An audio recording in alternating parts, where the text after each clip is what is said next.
comme vous voyez sur YouTube, et on va faire on essaye de pas crier. Si on crie, on a perdu. Voilà. 3 vies, voilà. Voilà. Alors, recherche. Tu peux le mettre recherche, s'il te plaît. Attendez, parce que ça bug un peu. Oh, ça bug. Attendez, ça bug. Je voudrais regarder un truc.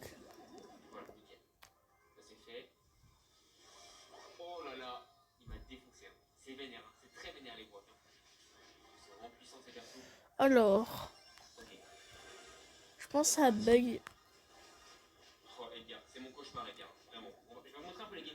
Alors. Allez, on gratte. Et c'est parti. Les deux mechas, le stun. Bon, après, ça sert à rien sur les Godzilla, tu bien remarqué. Allez, encore, on lâche rien. Esquive le laser de justesse. Vidéo. Allez, oui, on l'a tué. Ok, let's go. Voilà, ça s'est fait de la fin. Nita là, Nita mutation comme ça fait vraiment un tas de malades. Regardez, ils sont adorables. C'est des mini mecha Godzilla. Oh. Et là, du coup, si on se suffisamment de Edgar, on va être coincé, du coup, on peut le stun comme ça. Alors, je sais pas si ça la stun parce qu'il a sauté, j'ai pas trop vu, mais en fait, on peut le stun avec un gadget, ce qui est quand même vachement puissant. Ça peut donner de la vie aussi. Oh, incroyable son outil là avec les Power Rangers. Attention au broc. Allez, multi. On va regarder une vidéo de Squeezie. C'est normal parce que c'est lui qui fait les meilleures vidéos d'horreur. Oui, ça y est, vous l'avez enfin, votre thread d'horreur. Ça fait 1 an que vous me harcelez, 1 an. Et je comprends, moi aussi ça m'a manqué, putain. Bon, on est le 31 octobre, Happy Halloween. Aujourd'hui, on va faire un thread d'horreur à l'ancienne, exactement comme on en a fait pendant des années. Il y aura peut-être, vous verrez, des manières d'illustrer un peu différentes d'avant. Mais sinon, c'est pareil, quoi. C'est moi qui vous raconte des histoires. Alors, aussi aujourd'hui, il n'y a pas 3 histoires, il y en a 6. Ouais. Non, franchement, je vous devais bien ça. Vous m'avez demandé en masse un thread d'horreur depuis, franchement, même plus d'1 an. Ça vous a manqué, ça m'a manqué aussi. Ça tombe bien, on s'y recolle. Bon, il y a le micro qui est dans le champ, mais au moins le son de la voix est bien vu que je suis dans une pièce qui résonne et que quand même mes vidéos, bah c'est vous qui m'écoutez parler. C'est bien qu'on ait un bon son, quoi, un bon son de micro. Un bon son de micro, quoi. Bref, c'est parti pour ces 6 histoires d'horreur à l'occasion de ce Halloween 2023. J'espère que ça va vous plaire. Et tout 30 jours. Merci NordVPN pour le sponsor et on passe tout de suite aux histoires. Alors cette histoire elle s'est passée il y a longtemps puisqu'à l'époque Ryan avait 14 ans, aujourd'hui il a une trentaine d'années et à l'époque il a un nouveau camarade de classe qui rejoint l'établissement en cours d'année, un certain Vinny. Alors au début tout le monde se méfie un peu de lui puisque c'est rare de voir des nouveaux dans le coin où il habite. Et puis vient leur première heure de cours ensemble et le mec fait marrer tout le monde. En fait le prof l'engueule parce qu'il a toujours pas acheté ses livres et Vinny lui répond « Ah désolé ma femme a oublié de me faire ma liste de fournitures ».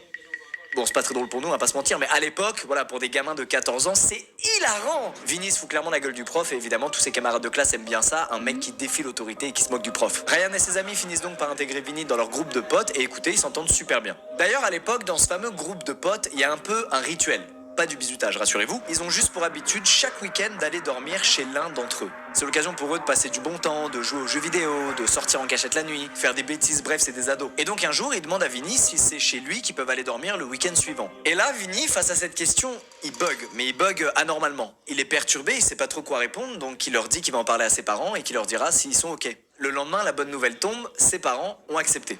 On est vendredi soir et toute la bande prend donc son vélo et ses affaires pour aller passer la nuit chez Vinny comme prévu. Sur place, il rencontre évidemment ses parents qui, au premier abord, sont super sympas. Et puis rapidement, les choses deviennent étranges. Déjà, son père a une énorme collection d'armes.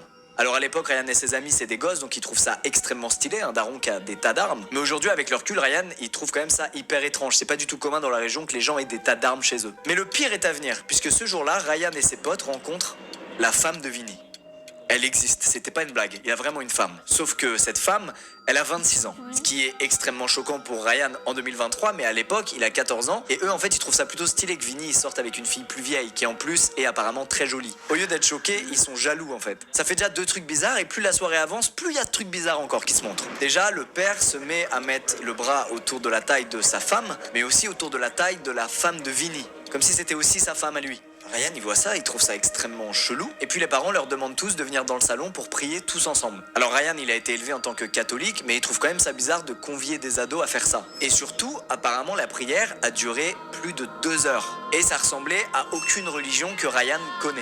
Après ce moment chelou, le groupe d'amis sort de la maison pour aller skater aux alentours, mais au bout d'à peine quelques minutes, le père sort et leur demande de revenir à l'intérieur. Alors ils comprennent pas, ils sont dehors depuis littéralement 5 minutes et ils sont à portée de vue de la maison, y a pas de quoi s'inquiéter, mais ils s'exécutent et ils retournent dans la maison. Et quand ils y retournent, la mère de Vinny les y attend. Elle les attend avec des serviettes dans les mains et elle leur demande de s'aligner devant la porte de la salle de bain. Ryan et ses potes comprennent pas trop, ils imaginent juste que c'est l'heure de la douche et qu'ils sont au taquet sur l'hygiène, sauf que non.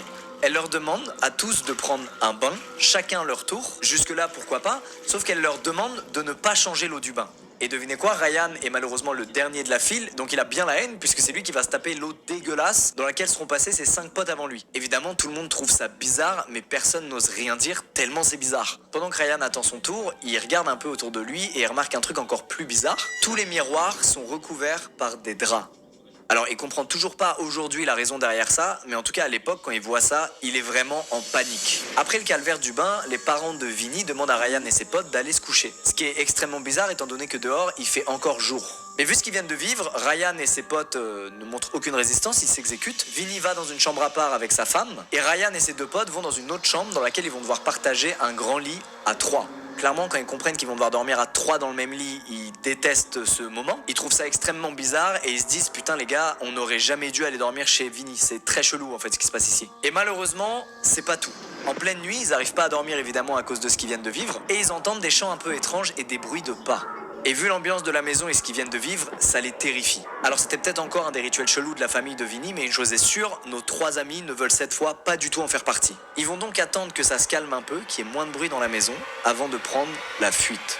À 1h du mat, ils ouvrent la fenêtre de la chambre, ils sautent, ils prennent leur vélo et ils se cassent. Pendant leur fuite, Ryan se retourne et il aperçoit la mère de Vinny les regarder fixement, immobile, depuis la fenêtre de leur chambre. Cette image, elle a tellement marqué Ryan qu'il s'en souvient encore aujourd'hui. Bref, nos 3 amis arrivent enfin chez lui et surprise en arrivant, la maman de Ryan est au téléphone. Et au bout du fil, vous vous en doutez, c'est la mère de Vinny. La mère de Vinny qui vient de réveiller celle de Ryan en l'appelant à 1h du mat pour engueuler son fils et ses amis. Apparemment, au bout du fil, elle lui aurait dit que ses 3 garçons sont très mal élevés et que Vinny serait extrêmement triste qu'il soit parti comme ça en pleine nuit. Et puis elle s'est aussi mise à dire des trucs incompréhensibles, à tel point que la maman de Ryan a préféré raccrocher tellement la conversation devenait bizarre. Les jours qui suivent, la maman de Vinny va leur laisser des messages sur le répondeur, des messages tout aussi bizarres, dans lesquels elle fait des phrases qui n'ont aucun sens, elle lit des mots qui n'ont aucun rapport entre eux, bref des messages qui font flipper les parents de Ryan. Et Vinny, lui, ne vient plus à l'école. Au bout d'un moment, leurs profs vont même leur annoncer que Vinny n'est plus scolarisé dans l'établissement, sans pour autant leur expliquer pourquoi. En fait, la dernière fois que Ryan et ses potes ont vu Vinny, c'était ce soir-là quand ils ont dormi chez lui. Après ça, ils l'ont plus jamais vu et ils ont plus jamais une news. Mais le temps passe, les années passent et Ryan, lui, il a jamais vraiment oublié cette histoire. Ce soir où ils sont allés dormir chez un nouveau gars de leur classe et qu'il s'est passé plein de trucs chelous et qu'ensuite il a disparu. Et des années plus tard, par curiosité, il va chercher Vinny et sa famille sur Facebook, histoire de voir ce qu'ils sont devenus. Et c'est à ce moment-là qu'il va découvrir que Vinny, ses parents et l'une de ses sœurs sont morts. Tous leurs profils sont passés en mode mémorial avec des messages qui leur souhaitent de reposer en paix.